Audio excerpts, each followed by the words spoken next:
If you wrote down your 3 top priorities for the day, do those first before you do your social media, before you reply to everyone's DMs. I have so many people, they spend all day just checking their email to reply to everybody else. Now that's fine if that's your job. If that's customer service, do that. That's your job. But if you're an entrepreneur, as an example, and you're just checking into other people's agendas all day to meet all their obligations, and you keep missing your key priorities, even though you might be smart, you're competent, but your brain doesn't believe you're capable. You've got to develop the pattern of taking the action. So all I want you to do as a daily simple habit, every morning, we do it in the high performance planner. I write down my key priorities for the day. Do those first. Make that happen. Maybe that's your morning. For me, I didn't feel capable in my career for a long time because I was replying to everybody. And then I did a simple thing. I said, you know what? No phone calls till 1 p.m. in the afternoon, my time. That leaves the morning to do the most important work. Because I do the most important work almost every morning of my life, I feel incredibly capable. That consistency, that congruence developed the capability. Now I feel capable and I am capable because I executed. Because I executed so many times, I developed a skill. Y'all follow? This is so important.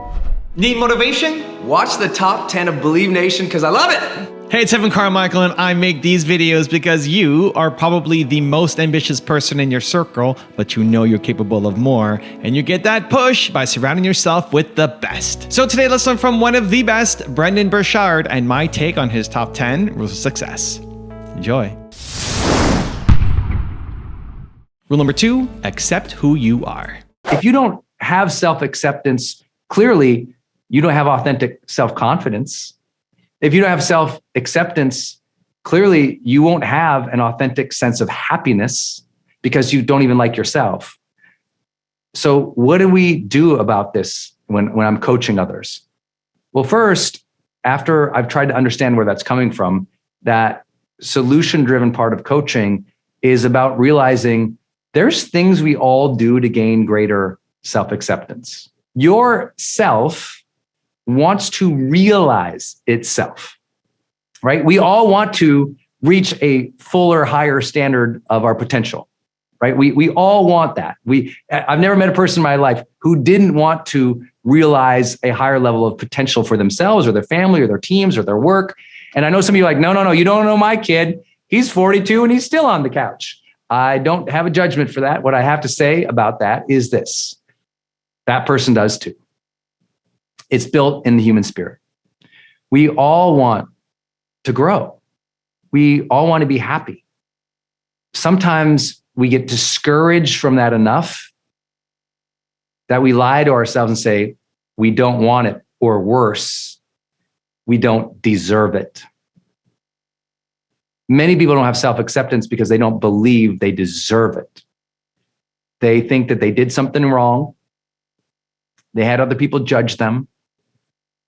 They had that experience when they've had so much negativity around them, they started to believe that story.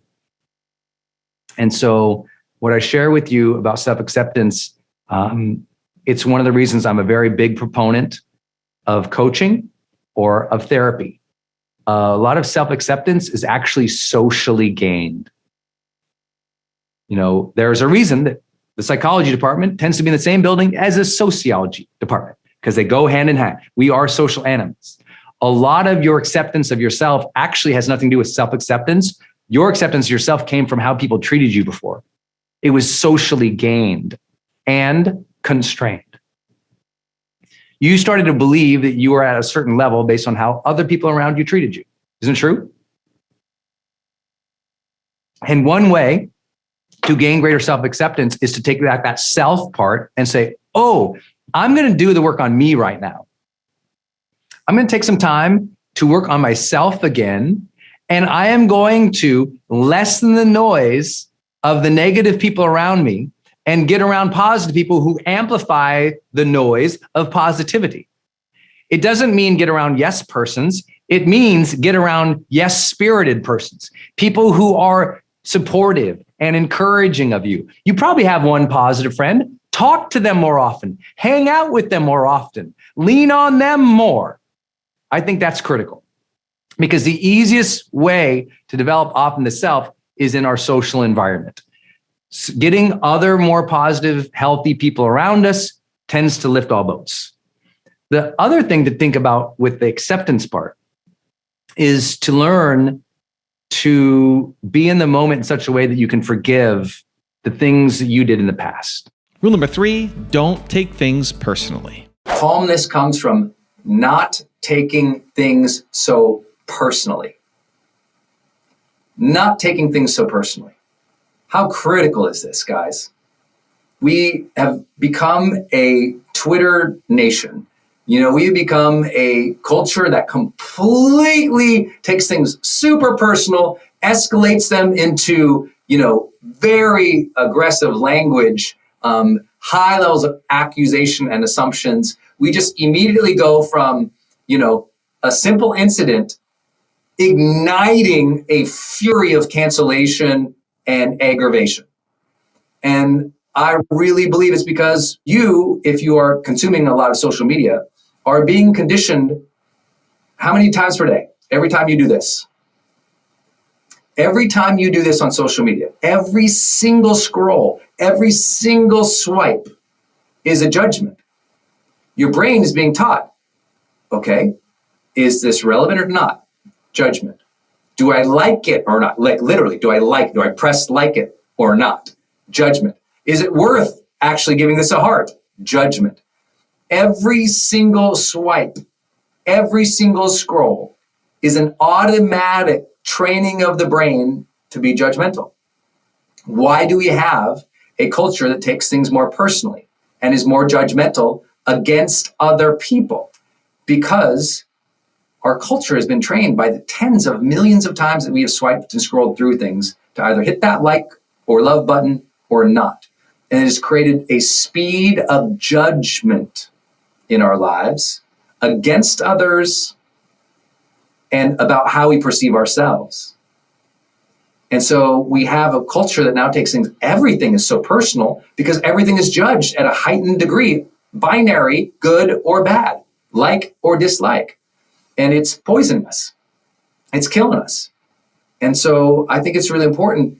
What do you tend to get triggered by? What causes you stress or anxiety?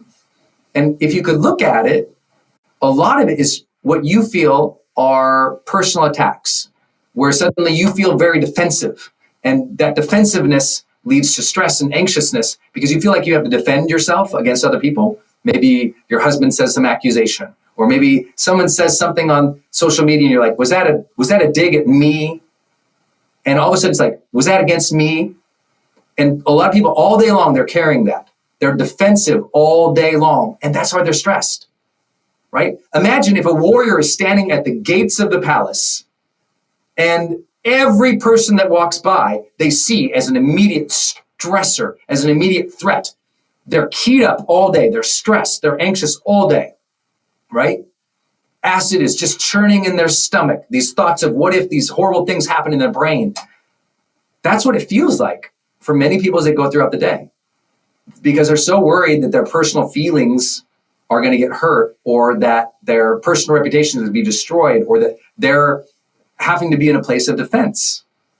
And by the way, I don't play light about that. Some people really are. They have a very toxic person in their life, though I don't like to use the word toxic. I like to usually talk about, oh, this person has a set of behaviors that make you feel a certain way.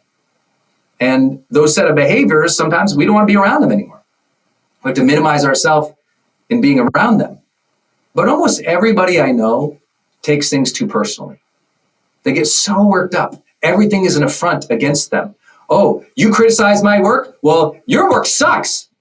Oh, are you saying I didn't get that exactly right? Well, you don't understand. I have 5,000 other things going on. And defensive people tend to be weak people. And I don't mean that weak mentally. I don't mean that weak in terms of an awful judgment. I mean, they feel that way. The higher level of defense you feel, the more threatened you feel, the more you start to feel like you're losing control and strength because it's sapping you. The more you feel personally offended by things, the more sapped of energy you become. And I think this is so important.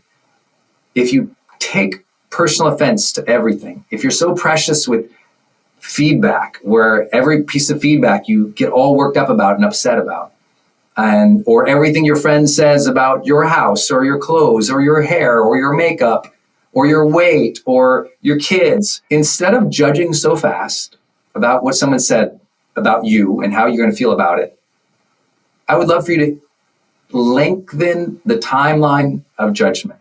Rule number 4, expand your social circle. Your environment shapes you because you're soaking in it. And so make sure the relationships you have are high quality. Now, this is everyone's like, but Brendon, you don't understand my spouse. Well, he's a doozy, And it's like, listen, if you're around people who aren't like this, the job isn't to get rid of them and throw them away. The job is to go build that group somewhere else, to find that, to build it.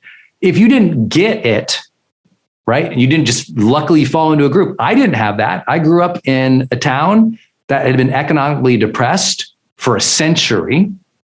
I grew up in a town that it was so survival mindset, but also very aggressive and competitive. There wasn't a whole lot of talk about these things. And I had to go find and build it. I had to start going to personal development seminars. I had to engage with higher achievers. I had to look for people who had fulfillment in their lives, no matter what they were doing. And I had to seek them out. And I made that a choice. I made that a decision. I said, I'm going to create an awesome group of people to be around in my life. I don't know how, but I'm going to do networking. I'm going to do volunteering. I'm going to ask to be around people. And I'm going to get mentors. And I'm going to make sure that I surround myself with people who care about life, who want to live meaningful and fulfilling lives, who want to lead, who want to make a difference. And I can't think of a single person at all in my entire life today. After that decision was 25 years ago for me. I can't think of a single person who I have a consistent or recurring communication with in my entire life who isn't like that now. Every person, to a T, every person I interact with has some sense of that, or they don't get in my world. It doesn't mean I'm unfair or discount people. It just means I'm not going to let that stuff into my head. And I don't say that I'm perfect. I say it took me 20 years. Like I said, that's going to be a goal. I'm going to get there. And I want you to have that goal. Like the people around you should be so fulfilled and so happy and grateful for their lives. And you got to find that. You got to lead that. You got to cultivate that. You got to talk about that. I think fulfillment should be a topic that people talk about every single month of their life. If you're in relationship with someone, ask your spouse or your partner, hey, do you feel fulfilled? And just hold that space. If they don't feel fulfilled, ask why. Get to know them. Understand what they're really looking for. Encourage them to go in the direction that will bring them that fulfillment. Encourage them, at the end of a bad day, when you hear them say sentence after sentence of negative self-talk or meaning after meaning that's catastrophic, terrible, negative, awful, be that encourager. Be that person who helps them maybe think about or become more aware of that self-talk or those labels or that meaning. You can do it without judgment, but you can also be committed to building the circle of influence that you deserve in your life at this stage of your life. You have to be conscientious about it. You got to get at it, because when those people around you are living a life of impact and meaning and fulfillment, it lifts you up. I have down days. And then I talk to somebody in my circle and it's like, whoa, it just kind of resets my brain a little bit. And I go, oh, I've been speaking negative. Oh, I've been thinking small. Or, oh, and right. Okay. Yeah, I am lucky. I am blessed. Oh my gosh, let's go, Brendon. And I get back on, because sometimes you will drown in your own discouragement. And it is your circle of influence, the people around you, the people in your network who can help draw you out of that faster. And that is something to be grateful for.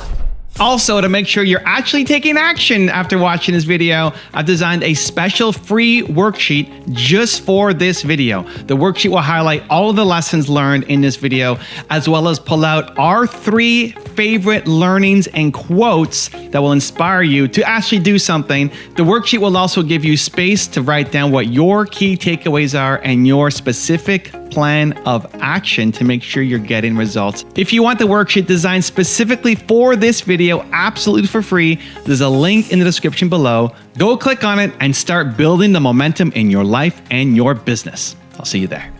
Rule number 5, practice emotional regulation. Practice emotional regulation. Practice emotional regulation. And we're going to talk about what that means, because here's what happens. You have two choices in a conflict situation. You have emotional regulation or you have emotional contagion. You'd better make that choice consciously. Emotional regulation or emotional contagion. So what is emotional contagion? Emotional contagion is that part of us that we are hardwired to do, which is mimic or act out, respond to someone else's emotions. It's how when you walk up to a group of 3 people who are sad, you start to feel sad. It's how an 8-month-old baby, Mel Abraham, will when you smile at the 8-month-old and they smile back, they can't help it. What's happening there? It's in your brain, in your prefrontal cortex, these things called your mirror neurons that make you, or in your cortex, it helps you want to mimic other people and match their emotions. It's why when someone yawns, you yawn. It's why when someone gets super angry, you feel your blood go up. It's automatic, it's impulsive, and it is hardwired until we run a new program over it so many times that gets dampened. Maybe it doesn't go away, but it gets dampened, right? Emotional regulation, however, is a conscious choice to sense and feel the emotions coming up and to regulate them appropriately for my intentions or the situation. It means you take the reins of your emotions and your feelings and your behaviors. It means you're personally responsible for it. And that's hard because if you heard me teach on this before, there's a big difference between emotions and feelings. I talked about it in the Daily Fire. That your emotions psychologically, so when we talk about emotions in my field of practice, whether it is in what actually doesn't matter what field of practice, if it's in psychology, if it's in coaching work, emotions are automatic, physical, impulsive, and very difficult to dictate their extremity. It's just like emotions tend to happen. Feelings, however, think about feelings are kind of like the wake of an emotion, but you get to apply meaning to it. Feelings you have much more control over. It's a lingering effect of an emotion. Emotion, in most, at least most neuroscience and most studies of physiology of emotion, and emotion is actually pretty quick to come up and go, right? Emotion can come in, maybe 60 seconds, 90 seconds, sometimes 2-3 minutes in the extreme. But the emotion itself tends to pass. And now the brain is starting to label it, attach meaning to it, decide, what does this mean? What does this mean for me? Is this safe? Is this bad? A lot of mental processing is actually taken over. And now it's creating a lasting feeling. Rule number 6, take a turn. I like the phrase take turns. It means you take a turn. Many of you are so silent in what you really think, feel, need, expect, deserve, want. Many of you never speak up for yourself. Many of you get bulldozed every single conversation, and you keep blaming them for bulldozing versus speaking up. Many people do not participate in conflict. They just listen. They get mad, passive aggressive. They quit. They stonewall. They refuse to set boundaries. They refuse to ideate. And they just get more and more disconnected, disengaged, stop participating. And if you've ever been in a situation like that with someone else, it drives you mad. It's just like, I can't believe they're stonewalling me. I can't believe they're not participating. And it gets very, very upsetting. For me, that's a big one for me. When someone, like, I know that triggers me. When they won't participate in a respectful process, I got to breathe. I got to move. I got to self-talk, baby. Emotional regulation, because that one will get me going. But I see it all the time. And so take turns means you take your turn and you set up the space that they're going to make theirs. You ask the questions to draw them out. You give them the platform to speak. You express what you need to express. You take a beat and you don't wait. Listen, this is so important if you want to be a great communicator. After you've expressed what you needed to express, please don't expect them to comply, accept, validate, or say yes to what you just said. Think about it this way. You just got to take your turn. Now they get to take their turn. Then you get to move towards resolution. But what you just said was not the resolution. What you just said was your piece. You took your turn. Now they get to take their turn. In taking their turn is not set up. They have to agree or comply. They just get their turn. And when they get their turn, you listen. When they get their turn, you reflect. That's the key.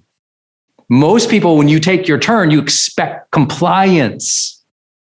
And that's where the whole thing falls apart in conflict. That they have to do it your way all the time, immediately.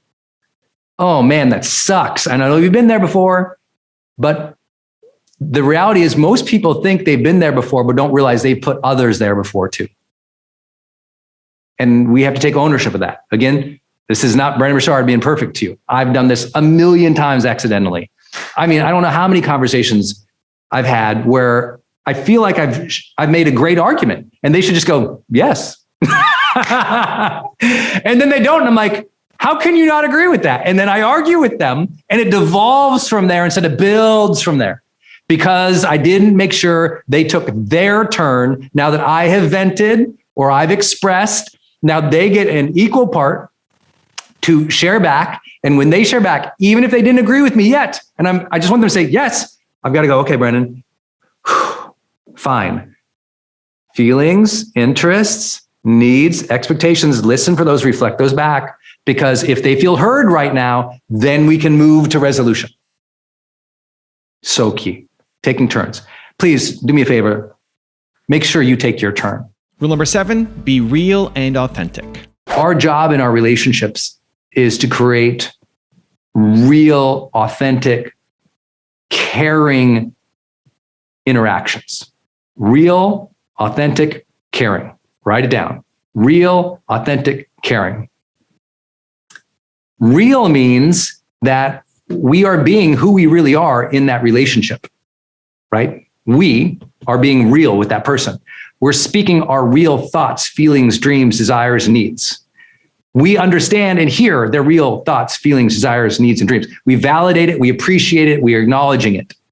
That's being real with one another, right? We're meeting each other as two people who are separate. We're coming together, creating a real connection based on actual honesty and trust that comes from sharing one another's real thoughts, feelings, desires, dreams, needs. That's real. Authentic means, oh, this relationship is unique to us.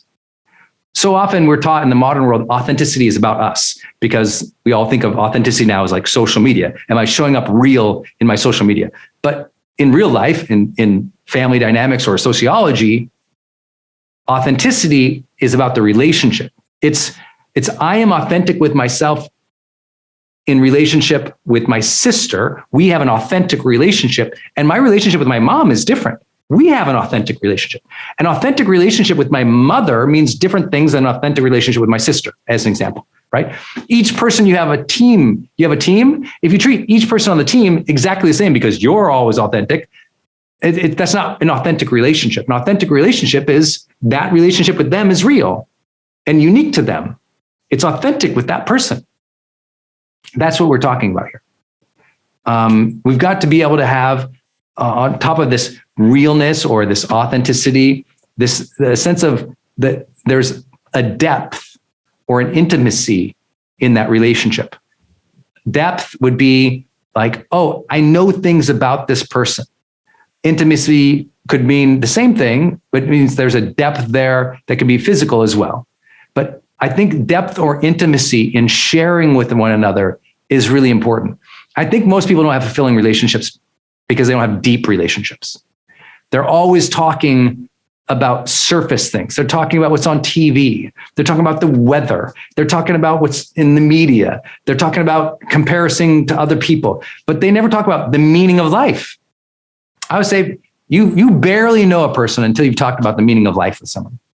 Because what do you really know if you're not connected or understanding what their sense of purpose is or where they draw fulfillment or meaning from? So this whole conversation we're having today, if you had conversations like this with your family, think about how deeper those relationships would be. I know some of you are laughing right now because you can imagine never having this conversation with your family. I totally understand. But I think it's important that we say, okay, if I want to have a great relationships, they've got to be real. They've got to be trusting. They've got to be intimate. They've got to be deeper. And the more, I would say this, I was talking with Denise actually about this topic this morning. And she was like, when she thinks about meaning and fulfillment, her first go-to is relationships. First go-to. Because, you know, if the people around you don't ever sense fulfillment, if the people around you don't imbue moments with meaning, then now you're left to do all the hard work. And if you haven't done personal development work before, what ends up happening is you kind of just take what's given to you. And I think it's important that we realize the people we surround ourselves with should be people who understand life's meaning, who are seeking it out, people who want to feel fulfilled, do good things, be role models, because those people lift us up. Those people has anyone had an interaction with somebody in the last year or two who reminded you about the blessings or the importance of life? Rule number 8, remain objective. This is a person who's, creating a situation here that can get not good. So I want to improve the situation and I want to build a relationship. This is my spouse. This is my partner. I've committed and sworn to God that I will honor and protect and love and serve and care for and be there with and for this person. Okay. I take another deep breath. Let me not react. Let me start managing my self-talk immediately. Be here. Take deep breaths. Listen, Brendon. Be here. Take deep breaths. Listen, Brendon. It's not react. It's not scream. It's just be here. Listen, react. It's emotional regulation. My friend John Gray, he wrote this book called Men Are From Mars, Women Are From Venus. And whether or not you like that metaphor, whether that's old school now in the modern era, one of the things he said to me that one time was so good. He said, I was talking about, he was asking me about conflicts I had in my relationship and how I approached them, what I said to myself and everything else. And he goes, he literally interrupts me describing what I think is my coping mechanism. He goes, Brendon, do you wear a watch? Yeah, I wear a watch. He goes, here's what I want you to do. Next time your partner is saying something that you don't like, or they're venting to you and you don't want to hear it, and it's going to cause you to get angry or mad or to solve or to react. Next time, all I want you to do is, as they're talking, make great eye contact. Take a lot of deep breaths. Really quickly glance at your watch. Don't let them see it. And just wait 20 minutes as you make eye contact and you breathe. I said, 20 minutes? Why? He goes, because by the end of 20 minutes, they're out of gas. They vented, they frustrated, they got it out. And you were there listening, being attentive, not solving her problem, not telling her she's wrong, You just let her go for 20 minutes, man. I go, that's it. He goes, you got to watch? Like, oh my gosh. And you know what? It's real. It totally works. For the guys looking for the tactic, shut up, listen, give her some time to talk.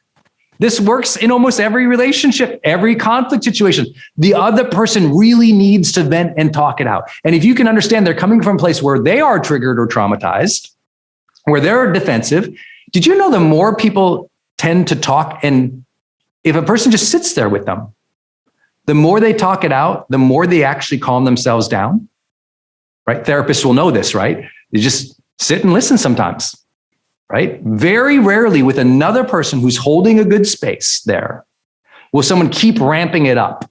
You got to practice emotional regulation. Soon as you feel it come up, breathe. Maybe move around a little bit. Go for a walk or pause the conversation to go, you know what, I'm feeling really upset or triggered right now. Can I take a beat? Can I just, I'm going to do a lap around the house. I'll be right back. Is that okay? Can we just hold this for a second? I really want to do a good job for you in this conversation. I hear this is important for you, but I'm all kind of frazzled. Can I come right back and be more centered with you? Oh, we're allowed to say that?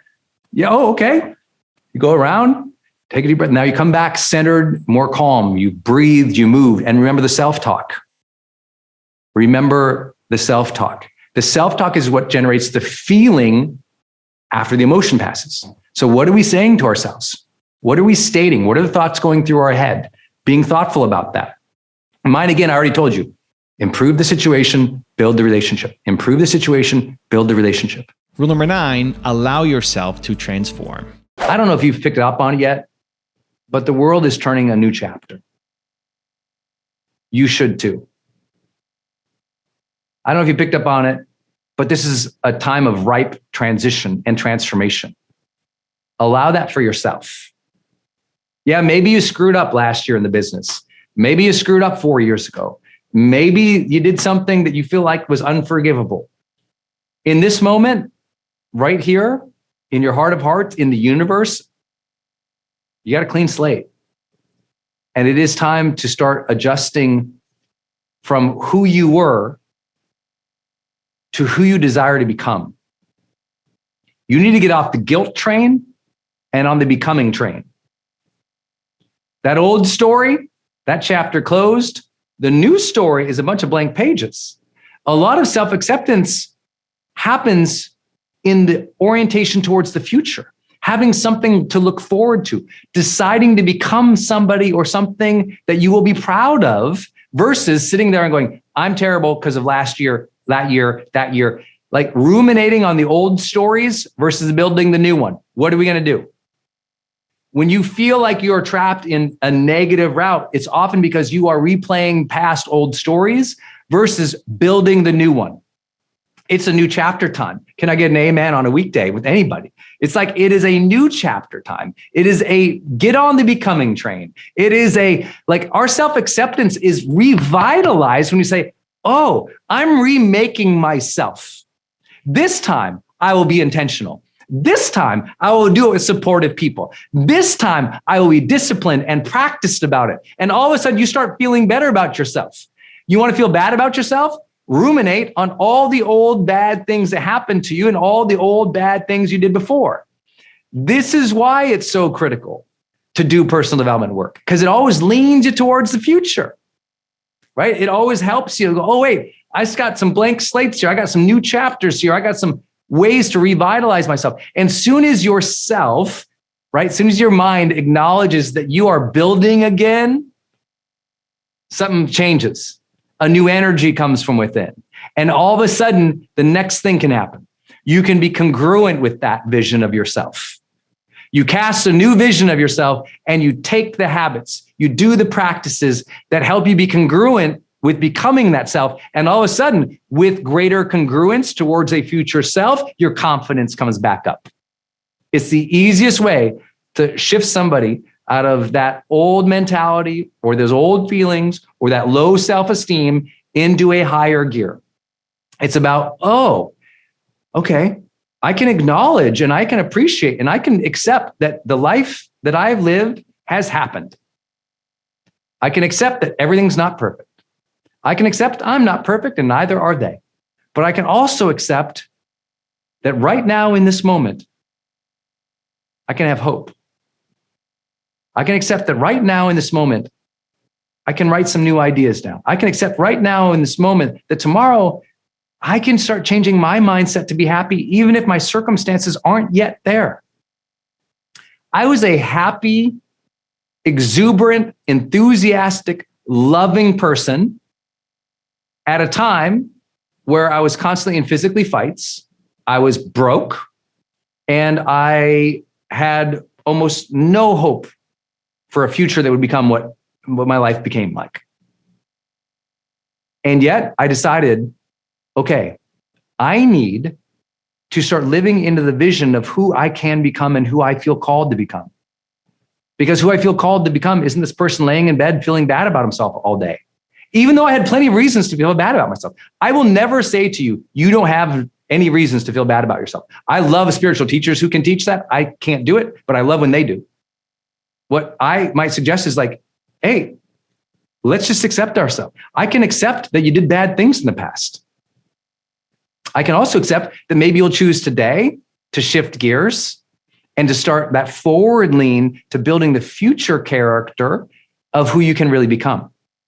That's the hope and the promise and the beauty and the potential of self-improvement. That's the stuff that we understand changed the world. In the world of philosophy, all of a sudden, you had from Stoicism to Christianity to all of a sudden, Rousseau talking about the idea that we have liberty and the ability to improve ourselves. Oh, wait a minute. That's a hopeful revolution. And that's sometimes what we need. And also, I want to remind you, sometimes that means getting around more supportive people. Sometimes that means hiring yourself a coach so they can monitor your mindset and help you build. Sometimes that means getting a therapy so they can heal the old stuff. Whatever it means that you have the opportunity to do it. And what I encourage all of you to set as a goal to feel good about yourselves again. And rule number 10, the last one before some very special bonus clips, is wow your relationships. Make sure by the end of this year, you have wowed your relationships. Wowing your relationships means today, you sit down, you identify the most important relationships in your life, and you ask the question, how can I wow that person this year? And it doesn't mean you have to do anything extravagant and buy them big gifts or take them on big trips, though you might have one or two people you want to do that with.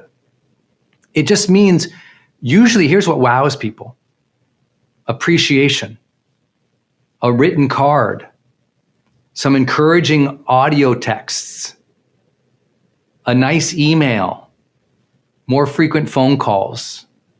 It's simple. Wow the most important people in your life by the end of this year. Now, I know you might have already had a good track record. Maybe you had a great summer with somebody. Carry it on. See it through. Finish this year strong in your relationships. Remember, long-term healthy relationships are a secret to longevity and life satisfaction. So who's somebody that you could reach out to with some appreciation, some love, some encouragement? I put this as part of my morning routine, some of you guys know, is I send 5 encouraging audio texts every single morning to the persons in my personal life, usually, sometimes in my professional life, my peer network or my team. Usually for me, it's my personal network of friends and family who've encouraged me throughout the years. And I want to be that source for them. And so who could you wow by the end of this year? Maybe you had a tough year like lots of couples did with your partner, your spouse, and you've kind of been struggling a little bit. And right now it's been all about the blame and the negativity. And maybe you guys aren't even going to make it. But could you still do something to wow that person? I think that when we remember that we signed up for the relationships we're in our life, by and large, that, okay, I signed up for this. I'm going to end this well, or I am going to wow this person, or I'm going to take it as an obligation or responsibility to make their life better. Right? It's my job, I feel, in my marriage to make our life better, to constantly surprise my wife, to constantly give and be generous into that relationship, even when it's busy, even when it's hard, with little things. And I can't say I'm great at it, but it's always on my intention radar. It's every day I'm thoughtful about it. Every day I try to do something, and it doesn't take much. I mean, the joy my wife gets when I pick up or clean up is amazing, So we all have different ways, and most people don't need you to do some big extravagant thing.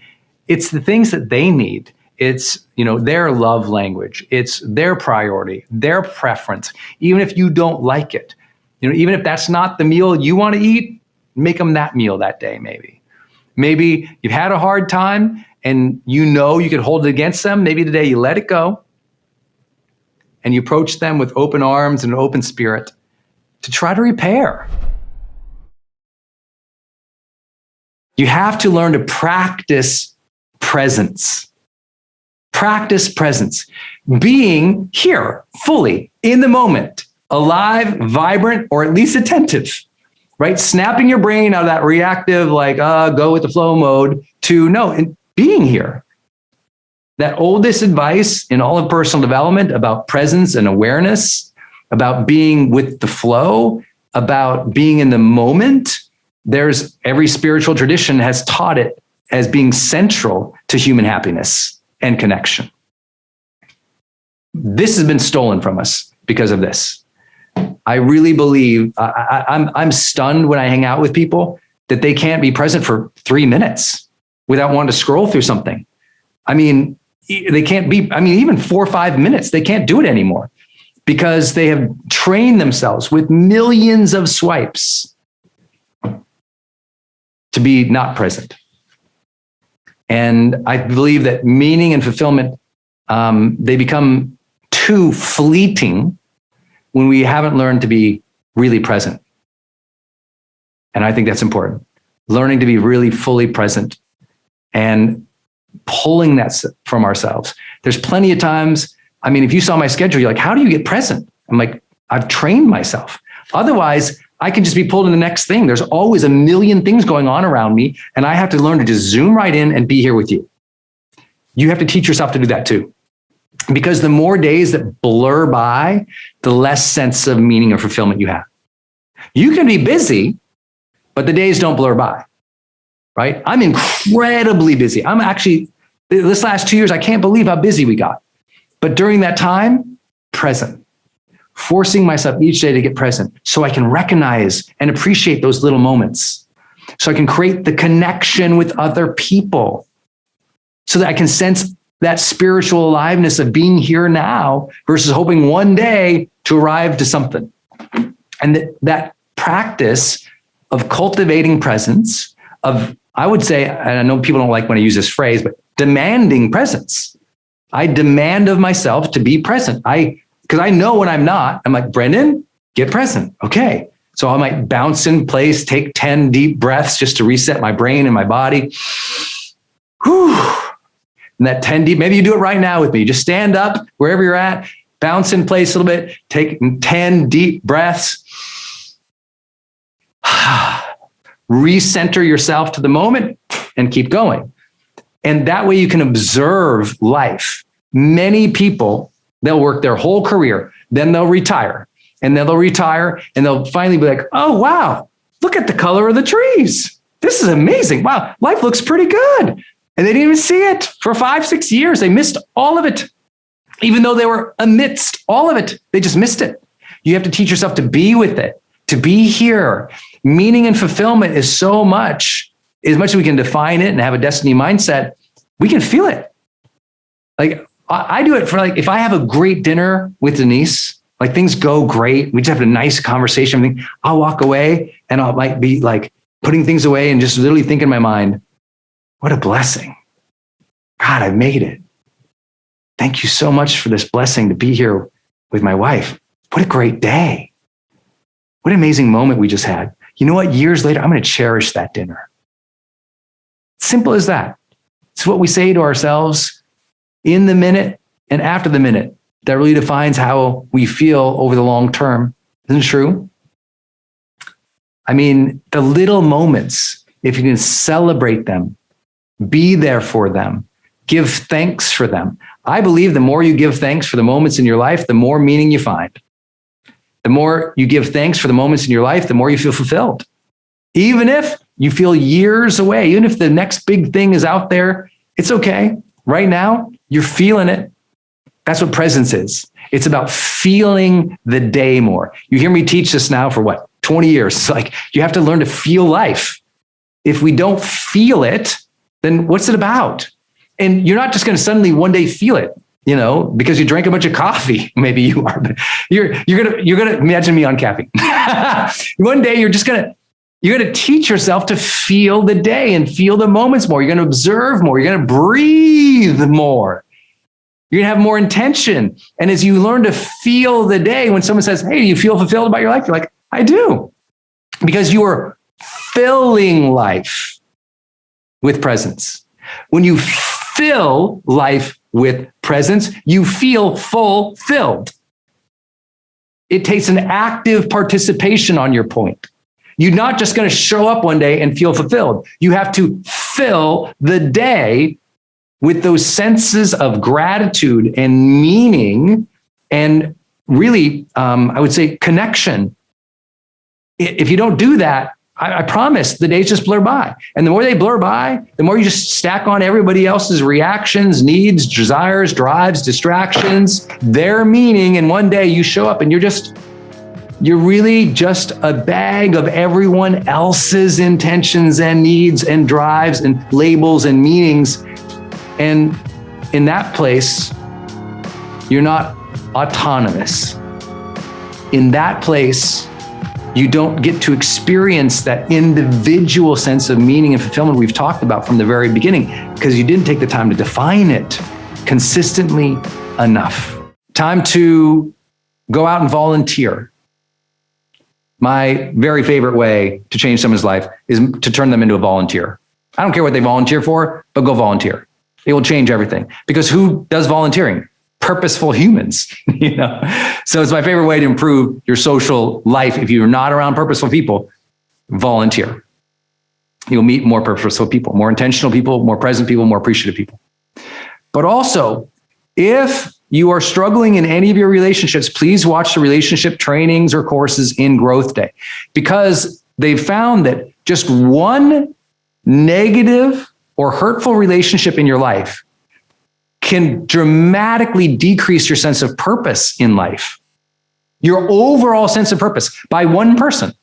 And we know that to be true in your career, right? You have one bad boss, they can ruin the whole company for you.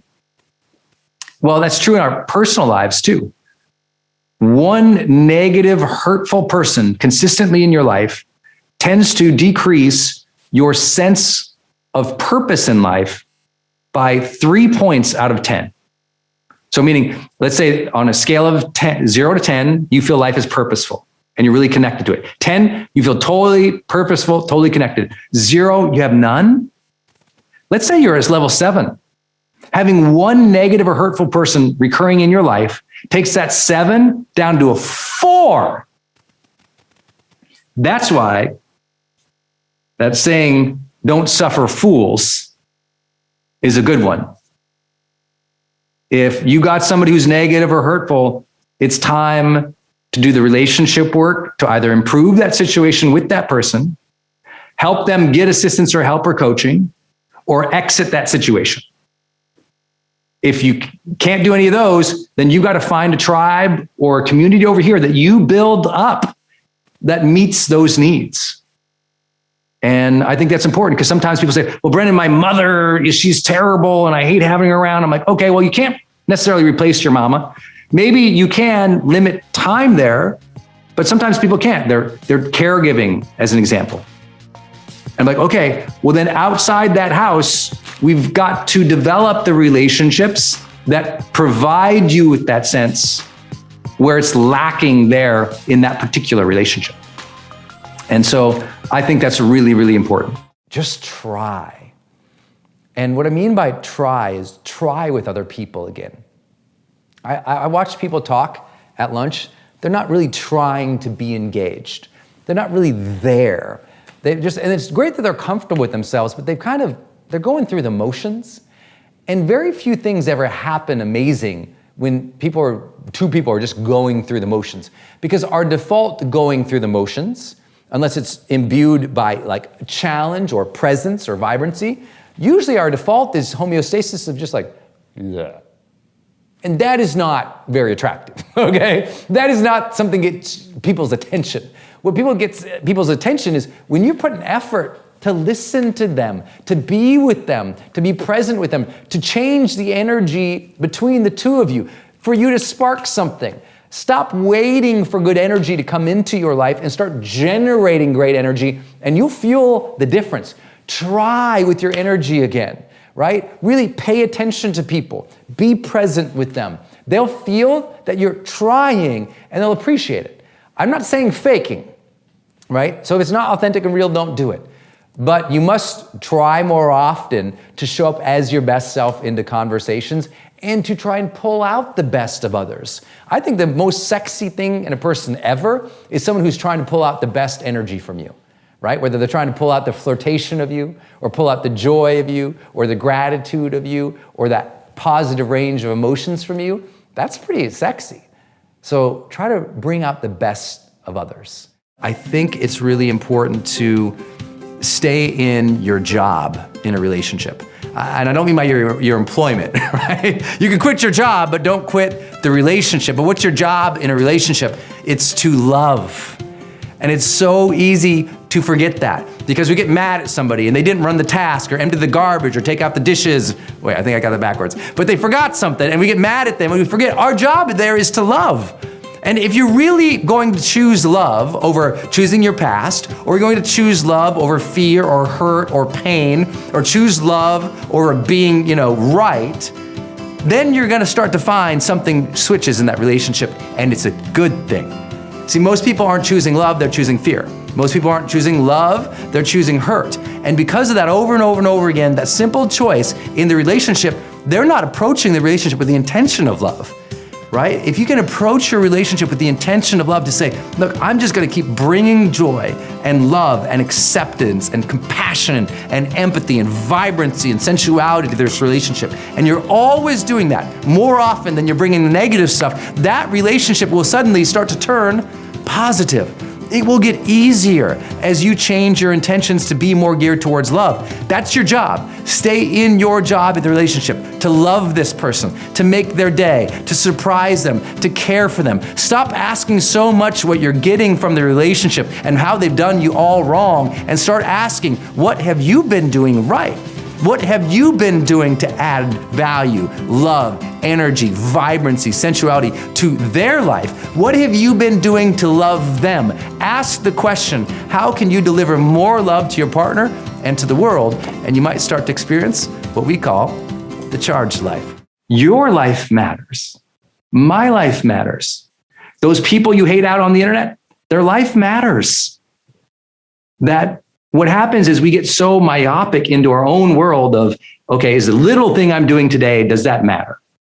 Does my, this one thing I did, does that make me feel fulfilled and complete as a person? And we lack an overall life philosophy. An overall life philosophy that we have defined our lives and the context of humanity as meaningful. I know this might be too academic for some people. And that's why I use the word or the phrase, a destiny mindset. If you have lost that feeling that says, I have an opportunity to make a difference while I am here, you've lost that connection with what I'm calling a destiny mindset. A destiny mindset. And I know some people will take a destiny mindset that's like, I got to see myself on a cover of a magazine. I'm like, I know lots of people on covers of magazines who don't feel a sense of meaning or fulfillment in their life. It's not an external thing, it's an internal or intrinsic thing that I just feel called. I feel that my life is leading to something important. I feel honored or privileged or grateful that I can make a difference in the future. And that make a difference in the future thing is a overall life philosophy that is connected to destiny. And I hope you start thinking about that, because you know what? Sometimes you wake up in the friggin' morning and you pull this thing out, don't you? You pull out your phone in the morning, and what do? You start scrolling through everybody else's stuff, everybody else's agenda, everybody else's life, and you get trapped into the myopic, looking at that comment and getting sad or upset about it. You get trapped into small things of life, the tasks, the emails, the responses, and all of a sudden you've been pulled into this tiny little myopic to-do list part of your life, and you forgot the being part of your life. You want to feel more meaning in your life? Start your day with that destiny mindset. Can you show me somewhere, something you look at every day that opens up your mind and reminds you to get out of that little myopic brain that we all have that's just focused right here? Because if you never look to the bigger vision of life, it's hard to ever feel a deep sense of meaning or fulfillment. When people have clarity about their future and clarity about their purpose, it tends to come in different categories here. Okay, so let me give you some of those categories. First is yourself. I know that sounds like no duh, Brendon, but this is yourself in terms of your identity. This is yourself in terms of who you are becoming. And this is yourself in terms of your self-worth. Okay, I'll cover those three elements here in a second. Self, in regards to your identity. Who am I? Self, in terms of who you are becoming. Who do I believe I am meant to become, or do I desire to become? And self, in terms of self-worth. Am I worthy? These questions make you either feel connected as a purposeful being, or they make you feel terrible. And so let's explore them. Your identity. I always ask this in my seminars. If you've never done this work with me, it's from one of my other books called The Charge. And the charge being like the amp, like the battery pack, like, you know, the subtitle was Activating the 10 Human Drives That Make You Feel Alive. The book is called The Charge. And one of the things I started asking people to do in high performance work was to share with me, to generate and share with me, what are the 3 words that would define the best of who you are today? Like if you had to describe yourself, like let's say you went on speed dating and you sat down across from someone and the question was, okay, share the 3 best parts of you, and with using one word, describe that now. It's kind of like that, right? It's like, what's the 3, like if I had to describe the best of who I am in 3 words, what would my 3 words be? What are your 3 words? Like, what are your 3 words that is the best of who you are? Or if you struggle with that, the 3 words that would describe the best of who you want to be. I want to make sure that you have your 3 words. And I want your 3 words on a board, or I want the 3 words on your mirror, or I want the 3 words next to your computer. And every day you look at those 3 words and go, today I'm going to be this. At midday, am I being this? At the end of the day, was I that? We need to develop a purposeful sense of being and remind ourselves of it. I do not expect other people to think or feel or experience life like me.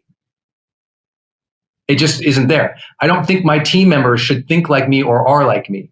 I don't think that my spouse is anything like me. She has her own universe of emotions and feelings. They're very different than mine. Trust me, way different. I think my family, my friends, it's like there's no, for me, demand that they think like me. It doesn't mean I don't get frustrated that we don't have a good relationship, or I don't like their communication, or I don't like something they said, or I feel neglected or hurt. We all have those things. The question is, over a period of time, do you have depth and closeness in that relationship? I promise there's a ton of things, Denise, my spouse, she would say that she doesn't like about how I think or how I experience the world. And I would say the same about her. But the question isn't, do we like everything that we say? The question is there depth and closeness and intimacy in our relationship? And that only happens if enough times you realize the person is different than you. Different preferences, different hopes, different needs. Like I'm probably needier than my wife is in terms of like emotional stuff. I just, the way I am. And you might be different than your spouse, your friend, your dad, your mom, someone who raised you. And if you're trying to cram the world with this expectation that they got to be, think, and behave exactly like you, that is where there is a ripping of that relationship.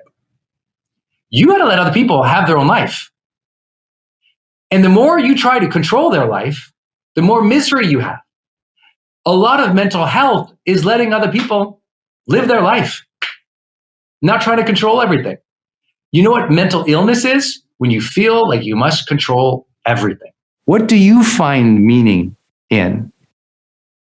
Is there something you love you could give a few more hours to? Is there someone you love you could give a few more hours to? Is there an interest or hobby, a passion that you just love doing? And maybe, you know what? It doesn't add up to the bank account. It doesn't get you on the cover of the magazines, but it makes life worthwhile. You feel better. You feel a greater sense of fulfillment from life because you're living life, doing things, and being a person that you love. I think ultimately, all meaning and fulfillment, all roads somehow lead back to this topic of love. Might not have all the answers on that one, but that might be something for you to journal about today. How does love connect to your sense of meaning and fulfillment in life? That might mean you live with love, meaning you are loving-hearted towards other people. It might mean how you treat other people. It might be the things that you do.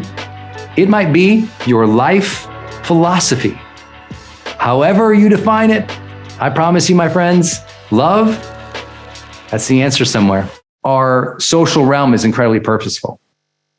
Most importantly is this, and you all know this as strivers here in Growth Day, but I think this is so critical. You've got to be around purposeful people. You got to be around purposeful people.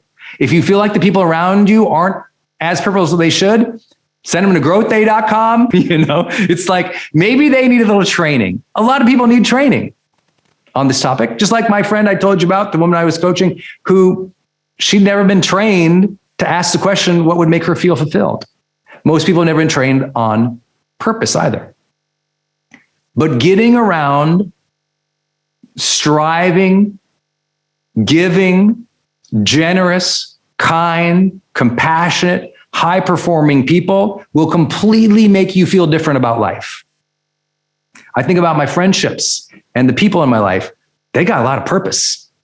And it doesn't mean they have this end game. It means they're living purposeful lives with great intention and appreciation and presence. So they're awesome to be around. Do you have 5 people who are awesome to be around in your life? Like awesome and purposeful. If not, time to meet them. Literally today, somebody, a friend of mine, reached out about a situation going on in the world that he wanted to support and was asking me for support. And it was a cause that I don't know that much about, but I know he loves this, and this is near and dear to his heart, and I can learn from it, and so I support it. I think of all the time, like, what does my wife love? Oh, she loves that, that thing. She loves design. She loves that show. She loves these people. She loves this experience. Okay. How can I serve that up? Because if you serve up what other people love, or you honor it, respect it, cheer it on, support it in some way, the depth of that relationship becomes tangible. And now there's energy there because they feel the 3 things that everybody needs to feel. They feel understood. They feel validated. They feel celebrated to live their own life. So if you can understand other people, if you can validate them, if you can celebrate what they like and what they love, their obsessions, versus making them have to do what you do, life is so much easier. I'll tell you an example. Years ago, Denise and I started working together, and we had a podcast at the time, HVX podcast. I think we did maybe like 10, 20 episodes, maybe. I can't remember what it was. And it was just super clear that this was not something that she loved. And we didn't love doing it really together the way that we thought we would. And it was like, let's call that. So we just ended it. Didn't worry about what people thought, didn't worry about the business, didn't worry about it. It was like, oh, that's not something we love doing together. Let's not do that. There's things that I love in my life, totally not her jam. Things that she loves, totally not my jam. But we cheer it on. We support it. And it creates that depth and that closeness of relationship. And if you don't have that with other people, guess what? You don't get to complain. It's your job to have that difficult conversation. It's your job to bring it up, to make a plan, to work through it, even if that takes weeks or years to shift your mutual behaviors in that relationship. Don't give up on the person just because they don't get you. Because guess what? It's not their job to get you. It's not your job to get you. But if you want to have a graceful, deep, intimate, connected relationship, it's now time. What do they love and how can I support that? How can I let them be their thing? Let them, fly their flag, be their weirdness, and cheer them on in whatever way that makes sense because it makes them happy. What does your spouse, your partner, your coworkers love to do? In my companies, I never am like, you have to be this role. I'm like, what do you like to do? First, always like, what do you like? Well, I don't like this, I want to do that. I'm like, oh, well, let's try to figure out a plan to get you more towards that. And that's always been my thing. Oh, you like that? You want to do more of that? Okay. And that makes a team feel heard and seen and recognized. And if they complain and they don't like something, then it's like, oh, can I shift that for them? Because that's their vibe. You got to figure that out. I can have a terrible day. And at the end of the day, I can go, okay, 2 years ago, here's how I would have dealt with that terrible day. Today, how can I improve how I deal with this terrible day? It doesn't mean you don't have terrible days anymore, does it? It doesn't mean you're not tired. It doesn't mean you don't get stressed. It doesn't mean you don't get frustrated. What it means is you have the intention to ask, oh, how can I improve how I'm dealing with this? How can I, have you ever been in a relationship where you and your partner, your spouse have the same fight over and over and over and over and over and over again? It's literally the same fight over and over and over and over again. No, it's literally the same fight over and over. You ever had that? What's lacking is somebody there is lacking the accountability and the consistent action to say, how can I improve this? How can I do it? What's happened is it's turned into a blame game, right? This person's responsible, not me. No accountability, no action. I don't have to improve it. You improve it. You broke it. You cheated. You're the bad one. You're the one bringing this up. And all of a sudden, you, blame, no accountability. I don't have to change, no action. If both couples get into that, that's where couples therapy has to happen because they're both in the blame game. They've both taken the accountability off. They believe the lie that, relationships have to be 50-50 equal. No, relationships actually mean 100-100. You're 100%, you're responsible for yourself.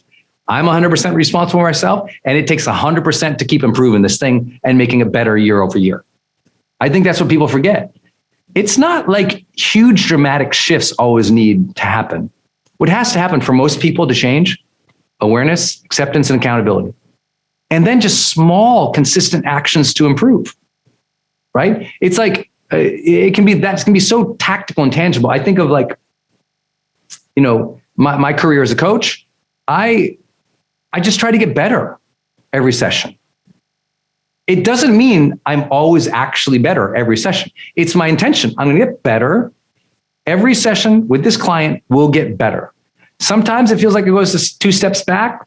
Luckily, it's 3 steps forward at some point.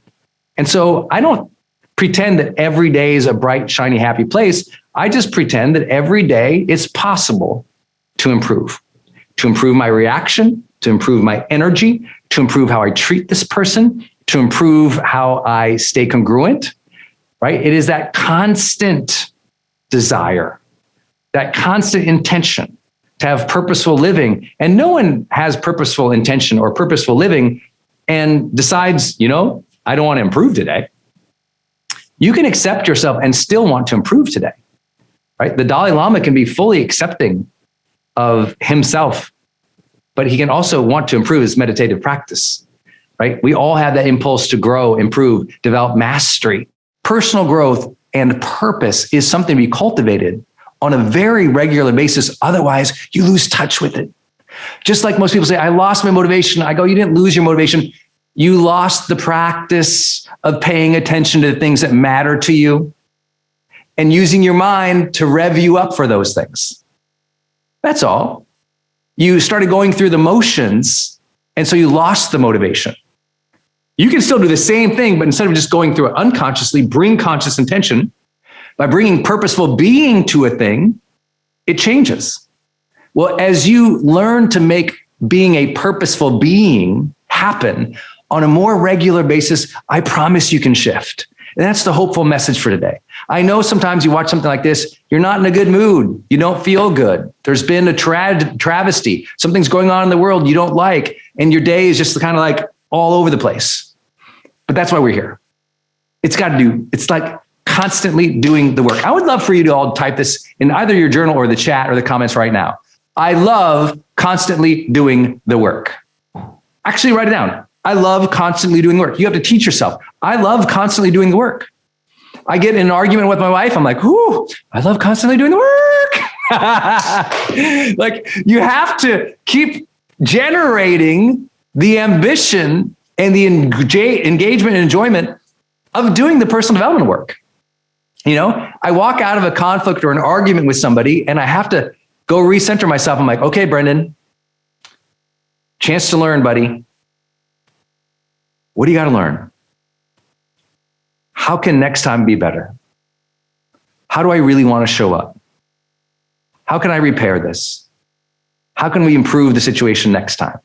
How could I approach it differently? What can I watch for next time to make it better? Let me try. You got this next time, Brendon. Be graceful for today. You got this next time. A little more intention. Okay, here we go. Just over and over and over. Giving yourself the grace to learn, to enter the next situation more intentionally. That's the stuff of purpose. I think for those of you who are really struggling to meet high quality people from your perspective, I can't recommend enough that you get involved with some local organizations that are nonprofit based and that you start attending more fundraisers, more acts of service. And I know some of you go, I don't have anything, I don't have money to contribute maybe, or I don't have, I don't know what I want to do. I'm like, I don't care. Go to a bunch of them and you'll learn what you like. And I will also say this, I know I've been saying this for years, I beat a dead drum a little bit here, but when you go to a fundraiser or you go to a volunteer event, do you know who goes to those? Like, you go to a black tie event, like a fundraiser as an example. Do you know who goes there? The most successful, high-achieving, positive, wealthy, influential people in that particular community. People who have something to give, and in their spirit, in their heart says, I play this role in this community where I'm going to make a difference here. Awesome. I mean, some of my best friends I've met throughout the years, I met either doing the work of contribution or literally on a nonprofit board or at a fundraiser. Because that striving community who wants to make a difference, I can't share with them. But here's the thing, whether you go do that or you don't, the people who are closest to you, if you want to make a difference with them, if you want to deepen that relationship, find a way to make a difference together. Go do something cool that contributes. Go volunteer. I think if you really want the closest friendships imaginable, you go volunteer once a month or once a quarter. You don't wait for it, you schedule it. I want you to be the friend that schedules the contribution. Be that friend. Don't hope that person comes into your life. You're that scheduler. You're that person who sets that up. You're the person that gets them together, because at some point they'll take it over. In all of my greatest friendship circles, I tend to be the person who initiates it, And we do something, and then someone says, I'll do it next time. I'm like, great. Just do that.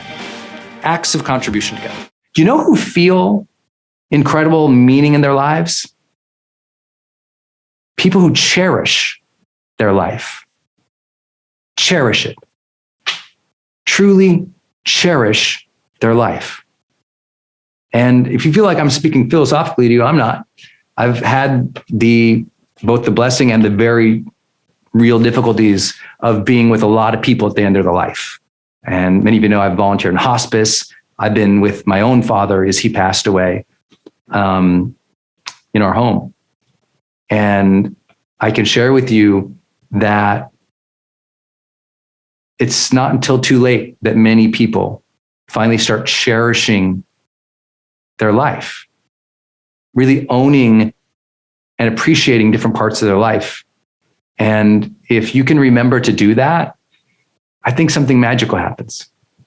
That's why I ask everybody, go into your growth day journal every day and capture any meaningful moment, capture any sense of gratitude, capture any event you didn't like, and spin that meaning into such a way where you acknowledge what's real, but you're back in control of your emotions, feelings, and your next actions. It's like by the more often that we capture moments that we can cherish or moments that we can learn, the more life becomes more meaningful. But absent of that self-reflection, it's just a busy blur.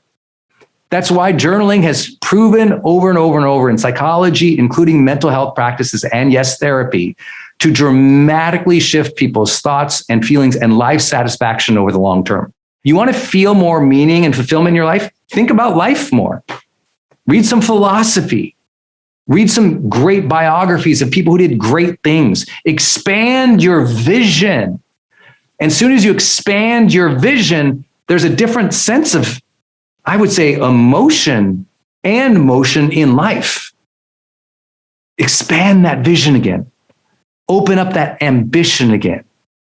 Now, most people don't do that because, well, you don't understand, Brendon, I got disappointed. I failed. They don't believe in me. I'm like, and if you let every disappointment or failure or discourager out there pull at your life philosophy and where you're going in the future, if you forget that you are destined for greatness by God, or you are destined for goodness by a higher power, or if you don't believe in any of that, if you forgot the connection to your own future in which you want abundance and joy and amazing things for your family, well, then we got pulled into the mud, didn't we? You have to adore people. If you don't adore the person that you are with right now, you have to resummon that up. You have to look for the things in them that will help you do that. And the way to do that, give them more attention, show them more appreciation. When they receive more attention and more appreciation from you, there will be an energetic change in the relationship. It will turn more vibrant, there'll be more pop in it. And all of a sudden, you'll start to notice that person. They come a little more alive around you. And it'll be easier to adore them because you're like, oh, look, I never even noticed they do these things. That's funny. Or, oh gosh, I never noticed they did all these things for me. I have attention to that now, and I appreciate that now. You'll start to adore them more. When you adore the person with you with more, you do things for them. You do more things for them. You want to see them light up. You start supporting their dreams more. Are you doing that? Because real adoration is getting out of your own way and asking, what is it about this person's life that I can support, that they love to do? Because showing real adoration is showing support. Real adoration is not just doting on somebody with flowers and gifts, though you should do that too. It's about wanting to support their bigger life goals, their bigger dreams. When you truly adore somebody, you want so desperately to see them happy and passionate, engaged, living their own fully charged life. When you really adore someone, you go out of your way to brag about them in front of them, right? When they're there and you're in a social situation, you'll compliment them, you'll brag about them, and you'll make them, like if you haven't made your partner, your spouse, your lover, your husband, your wife blush for a while with a good compliment in front of other people, what are you doing? Right? I'm always trying to embarrass my poor lady, but in a positive way, because I'll compliment her in front of other people and she'll be like, I really appreciate you said that about me, because I want her to feel adored. I want everybody in the community, I want everybody in my life to know how much I adore my lady, So do you have that intention for yours, for the person you're with? Does everybody know how much you adore them? Are you bragging them up? Are you really adoring them personally and publicly? When you do that, you'll notice a different level of engagement in that relationship too, and everything will change because they will feel adored, appreciated, and feel like you're giving them attention. So they'll turn it around. Now they'll give you more attention, more appreciation, more adoration, and there'll be this spark. And that happens between the two of you that you never imagined that you could have. That is what it feels like to live the charged life.